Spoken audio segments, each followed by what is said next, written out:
Maulan na naman ngayong January 8 mga kapaps.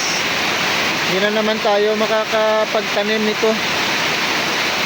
Ayan, kanina pa yan maga.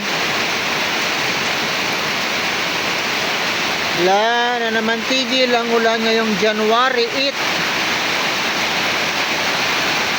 Ayan, kawawa na naman itong mga tanim ko.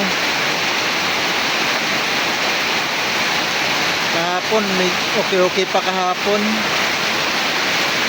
Ngayon, maulan na naman. Hindi na naman tayo nito makakano sa ating garden. Nakalibre nga tayo pang dilig.